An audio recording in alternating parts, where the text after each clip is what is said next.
É sempre uma alegria estar com vocês para mais um tema de adoração em família, com o tema nessa jornada, oração à minha família, à sua família na presença do Pai. O tema de hoje, enquanto ele não vem, que desafio gigantesco.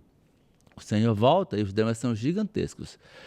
Nessa jornada temos aqui a professora Gláucia, a professora Cuca conosco e nós começamos agora mais um tema de adoração em família.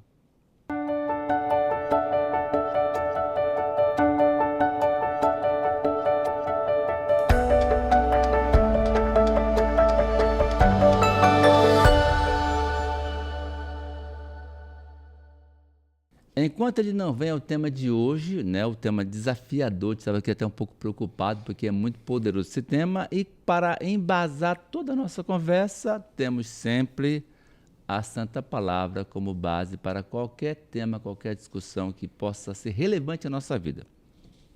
E nessa jornada você já sabe, o guia de estudos é o livro Oração à Minha Família na Presença do Pai, ok? Para começar, então, nós queremos, professora Gláucia, pedir que você ore conosco, suplicando a presença do Senhor, para que a gente tenha sabedoria para tratar desse tema tão relevante. Vamos orar. Senhor nosso Deus, nós te pedimos nesse momento iluminação especial, para que a gente consiga compreender como é que o Senhor pode nos salvar, como o Senhor pode nos cuidar. Ó Pai, nós vivemos em tempos muito difíceis, nós sabemos disto. Como o Senhor pode salvar nossa família, nossos filhos, a nossa igreja? Que o Senhor nos ilumine ao tratarmos sobre este tema. Em nome de Jesus, amém. Amém. Professora Cuca, enquanto ele não vem, o que vem na minha cabeça é que Jesus está voltando, o tempo está terminando. E que passagem da Bíblia você trouxe para nos inspirar no estudo desse dia? Já vou explicar por que eu escolhi. Tá bom. 1 Pedro 5:8, e disse assim: estejam alertas e vigiem. O diabo, o inimigo de vocês, anda ao redor como leão rugindo e procurando a quem possa devorar. De todos os temas, eu acho que esse é muito importante contextualizar a nossa conversa. Sim. Temos um grande conflito. Não é o inimigo de Deus, é o nosso inimigo, a Bíblia diz. Então, enquanto a gente espera Jesus voltar, temos que enfrentar o inimigo. Que coisa desafiadora, né? E a gente sente no ar, quando você olha um post da internet, quando você assiste um jornal, a Dona Tinha nem gosta muito desse jornal, porque é só tragédia, Também né? não. Nesse mundo conturbado que a gente vive agora, não dá para fugir dele. Então, o pano de fundo, como o Cuca falou, é o drama do grande conflito. E a gente dá para fugir dele? Não. Que coisa desafiadora. Professora, o nosso tema do guia de estudos é a oração, né? Nesse momento tão desafiante da nossa vida, qual que é o papel da oração enquanto o Senhor Jesus não vem e nós temos que enfrentar o drama do grande conflito ainda? Qual que é o papel da oração? Então, dentro do nosso guia de estudos, né, desse livro, vem mostrando bem claro e usa uma palavra que é chave, que o papel da oração é ser a nossa salvaguarda. Não é uma palavra tão comum, né? Sim. Usada por aí. A nossa salvaguarda. E aí eu fico pensando, essa palavra ela junta duas palavras importantes que podem dar mais confiança, mais segurança, né? Alguém que salva e alguém que te guarda, né? Fico pensando até na figura aí dos guardas mesmo, dos porteiros, das pessoas que cuidam, como a gente gosta de viver hoje em dia dentro de um condomínio ou dentro de um lugar onde tem esse caráter dessa segurança, né? Mas a gente precisa pensar e ser bem realista. No texto que a Cuca leu e no mundo que a gente vive, a gente está num cenário terrível. A gente não vive num cenário fácil. O cenário do grande conflito, ele assusta. Quando eu falo, inclusive, com adolescentes, eu gosto de usar até Que é o seu público, não é? Eu gosto de usar o exemplo de guerra. E a gente tem um livro para eles que fala que é guerra, a gente está na guerra, aqui nessa guerra a gente pode executar uma missão especial. Isso não é para influenciá-los a nenhum armamento bélico, não. Mas, assim, é o cenário que a gente tem. E, justamente, a oração é o poder que nos guarda, que nos dá segurança e em todos os aspectos da vida, né, pastor? Com certeza. Não é só assim, a nossa salvaguarda em relação... Espiritual. É só espiritual, não. E na rua, Se- né? em todo Andando, canto, no né? trabalho. Se a gente ora, se a gente está em comunhão, a gente tem mais sabedoria. Então, fisicamente, vamos pensar que a gente está mais bem cuidado. Protegido, Uhum. né? Porque quem segue orientações, quem se comunica com Deus, quem faz o uso do poder da oração que está à Se disposição, torna mais prudente, mais é mais sábio, prudente né? na família, Uhum. é mais prudente no trabalho, nas palavras, no seu emocional, porque a oração é uma terapia. Né? A gente vai comentar mais depois disso, mas é o abrir do coração a Deus, é uma terapia. Então, a oração me salva e ela é salvaguarda mesmo para muitos aspectos da vida. Enquanto eu estou vivendo, não dá para fugir de uma porção de coisas, né? Na minha casa, na minha família, no meu trabalho, com os amigos, não dá para fugir, né? E a gente fica imaginando, e parece que cada vez mais o mundo nos compele para sermos individualistas. Mas o nosso grande estudo diz que nós temos responsabilidades. Cuca, como que negócio é esse? Eu tenho responsabilidade também com a salvação de outros?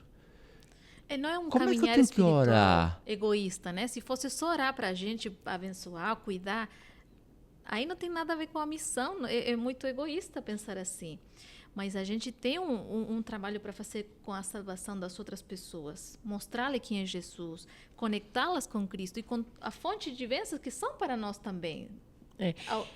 E eu acho muito interessante, Cuca, isso que você tá comentando agora, e na sua pergunta, pastor, que fala que a gente deve orar, e a nossa responsabilidade, inclusive, é orar pelo país.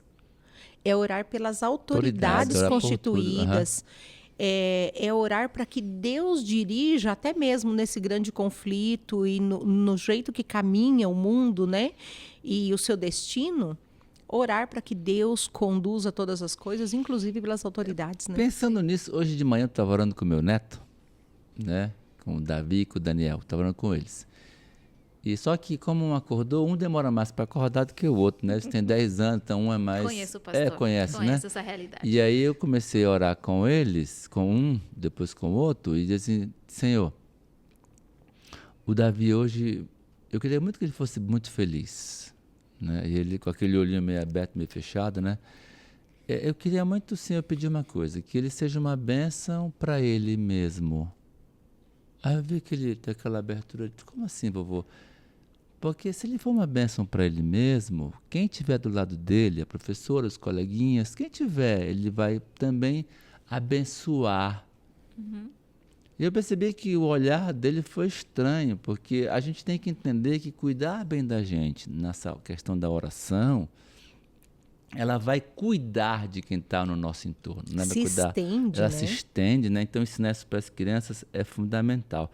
Alguém nesse momento, Cuca, está assistindo o nosso programa e diz assim, não, pastor, mas o senhor não me conhece. Não, eu sou extremamente indigno. Olha como está o mundo, eu me sinto indigno.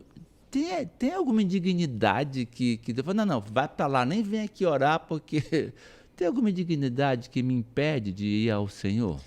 Se a gente olhar para nós mesmos, estamos perdidos.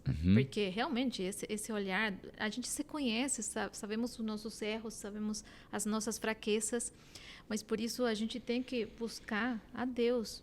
Claro que Ele perdoa nossos pecados, é um processo de transformação, mas a gente tem que ir como estamos. Se esperamos estar bem... Quer dizer, que é alguém que está assistindo agora a gente, está desesperado e angustiado, porque assim, não, mas eu não vou fazer isso, porque Deus não vai nem me aceitar, porque eu sou muito mal, eu fui coisa muito errada. Então, isso não tem nada a ver? Não. Até porque Deus aceita todos, Ele rejeita o pecado, mas ama o pecador. Ele se interessa pela nossa vida. E Ele aceita a nossa vida assim como estamos. Eu Professora, posso ler um pedacinho? Pode, professora, fica tem à um vontade. trechinho que vocês vão ler depois desse guia de estudos. Mas tem um trecho que me chamou muita atenção. Esse guia de estudos é poderoso, maravilhoso. Eu fiquei encantada ao estudar. E diz assim, ó, pessoas de mais idade, uma vez honradas por Deus, né, como somos, podem ter manchado a vida. E às vezes, em algum momento, sacrificando a virtude, né, da vida, pela luxúria, enfim. Mas se, porém, essas pessoas se arrependerem, abandonarem o pecado e se voltarem para Deus, sempre haverá esperança para elas. É tremendo Sempre. isso, né?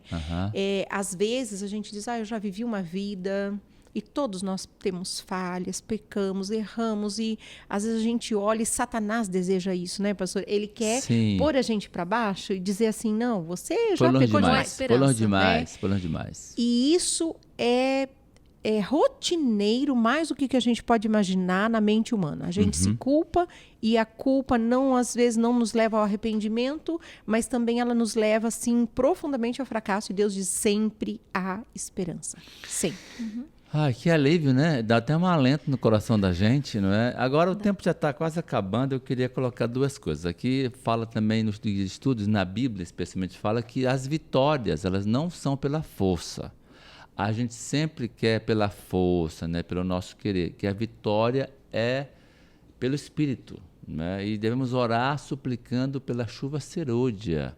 Assim, um tweet, que negócio é de chuva serôdia? Então, temos que pensar que isso vem no contexto do tempo do fim, nos últimos dias, em tudo o que vai acontecer, que a Bíblia diz, que nós estudamos, e realmente precisamos ser batizados pelo Santo Espírito para que Ele nos dê poder para enfrentar o mal. A gente não tem esperança nas nossas condições, nas nossas habilidades, não há nada que possa nos dar ferramentas para enfrentar o mal. É o poder do Espírito, que vem com força para nos preparar. E nesse momento final, né, a chuva serôdia é aquela realmente especial do Espírito Santo para aqueles que querem, que vai buscam, encher de poder, que né? pede, que vai ter poder para suportar, enquanto o leão está rugindo, né, como você leu, para nos devorar. Professora, para terminar assim, o último tópico desse tema, ele fala sobre o Val do Jaboque, né? E eu fiquei assim muito impressionado hoje de manhã escutando uma música que tratava um pouco sobre isso, de que Jacó estava chorando, desesperado, angustiado, e ele não largou o Senhor enquanto não foi abençoado. Que lição traz para nós, para a nossa vida hoje, quem está nos ouvindo está lutando com algum drama na vida? Em momento algum eu posso largar o Senhor. Ele sempre está disposto a me ouvir, eu posso conversar com Ele e Ele vai estar ao meu lado. Essa é a maior certeza. Eu fiquei encantada quando falou aqui nesse tema também do papel dos anjos. Que nos últimos dias, porque encerrando aqui, nós estamos falando sobre o grande conflito, né, esse cenário. Nos últimos dias, anjos do mal estarão lutando pela raça humana. E quando você ora, olha que forte, quando você ora, os anjos do bem entram e fala que eles ficam batendo as asas para expelir os anjos do mal de estarem ao nosso redor. Quando você ora, aquele que não ora, aquele que não pede, que não deseja, ele não vai ter a mesma proteção. É só eu e você querermos e a gente vai ter tudo à disposição, né? Não podemos parar. O Senhor Jesus está voltando. Isso é um alento. Mas enquanto ele não vem, o mal vai intensificar suas forças, intensificar o seu plano para destruir cada um de nós. Então, orar ao Senhor, suplicando o batismo do Espírito Santo, fazendo como Jacó, só vou te soltar se o Senhor me abençoar, é o grande desafio enquanto o Senhor não vem. Eu quero orar com você por suas lutas e por vitórias na sua casa, na sua família, na nossa também. Vamos orar? Pai de amor que está no céu. Que coisa fantástica é saber que o Senhor me ama de uma forma que eu nem consigo entender, mas eu quero tomar posse desse amor, desse cuidado. E quero usar essa ferramenta poderosa que o Senhor me ensina cada dia, que é a oração, para que a minha vida, a minha casa, possa ter a salvaguarda da transformação do meu caráter pelo Espírito Santo para ser vitorioso pelo Teu poder. Obrigado porque nos ama. E como Jacó, queremos dizer, nós não te deixaremos, não te soltaremos, enquanto não nos abençoares. Em nome de Jesus. Amém. Amém.